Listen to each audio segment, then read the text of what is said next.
The U.S. ambassador to the UN reiterates why the Trump administration decided to quit the UN Human Rights Council. One America's Kendra Sitton has more in her comments. The Human Rights Council is the United Nations' greatest failure. Nikki Haley goes on record to defend her decision to pull the United States out of the UN Human Rights Council. In a speech Wednesday to the Heritage Foundation, the UN ambassador slammed the organization as the United Nations' quote, biggest failure. The Human Rights Council has provided cover, not condemnation, for the world's most inhumane regimes. It has been a bully pulpit for human rights violators. And the Human Rights Council has been not a place of conscience, but a place of politics.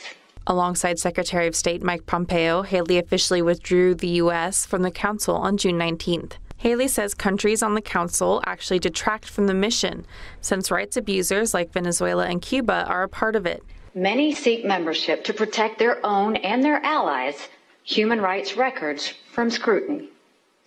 Russia, China, Cuba, and Egypt, they all benefit from making a mockery of the Human Rights Council. So it's no surprise that they openly resisted our efforts to reform it. The U.S. term on the council was set to expire next year, but Haley called for a complete withdrawal, a move the Heritage Foundation praised. Haley withdrew a few days after the council criticized the Trump administration policy of separating children from their parents at the border, but she reaffirmed the two reasons behind the move: in protest over HRC's treatment of Israel and its resistance to reform. Agenda Item 7 is not directed at anything Israel does. It is directed at the very existence of Israel.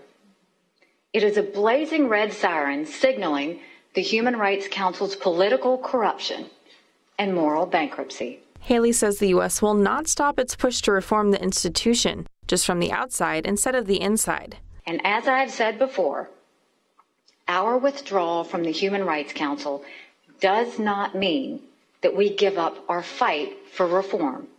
On the contrary, any country willing to work with us to reshape the Council need only ask. Fixing the institutional flaws of the Human Rights Council was, is, and will remain one of the biggest priorities at the UN. Kendra Sitton, One America News. Want to see more videos like this? Click on the link below and subscribe to One America News on YouTube, and call your cable provider and kindly demand that One America News is added to your lineup. Call and subscribe today.